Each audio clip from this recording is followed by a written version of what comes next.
NATO military chiefs are expected to hold a virtual meeting starting in about 10 minutes' time to discuss security guarantees for Ukraine in the event of a peace deal with Russia.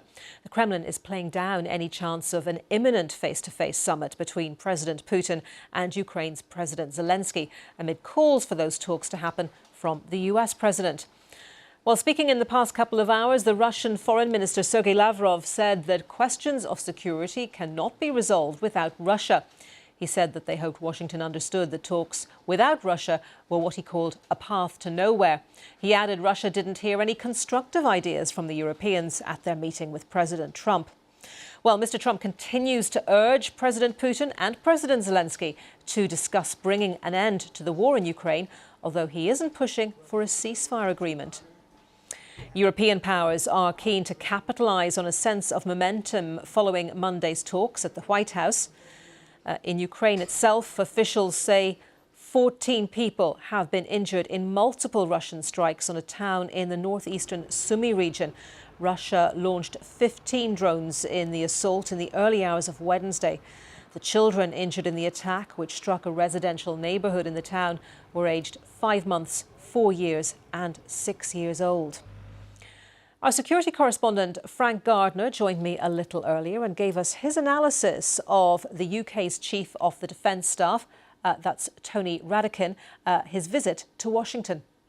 Well, he has gone to the US to sit down with his American counterparts to discuss exactly what help the US, what support the US is going to give to any post-peace reassurance force that might or might not be deployed to Ukraine.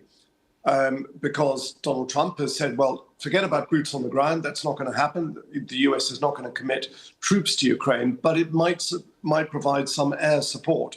What does that mean? I'm not sure that Donald Trump has worked it out in his own mind what it means exactly, but that's why Sir Vice Admiral Tony Radakin, Admiral has gone to Washington to try and establish, is this going to be close air support? What are going to be the rules of engagement? Is it going to be logistics? Is it intelligence? Is it satellite? Is it surveillance? What's it going to be?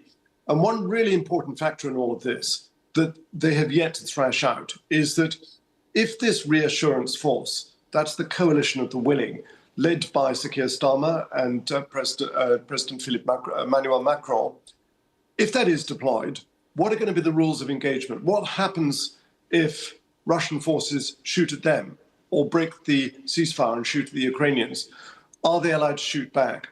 But, you know, when you look at all these plans, these talks, these preparations, I'm not saying they're a waste of time. They're very necessary. But it's rather like laying the table for a grand dinner party, but the table is built on two wobbly legs.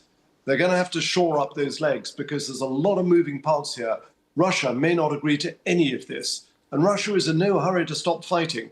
They are very slowly advancing in the Donbass, taking more and more villages at a tiny, slow rate, an enormous cost of men killed and wounded. But nevertheless, they're not in a hurry to sign up to any kind of a ceasefire or peace deal.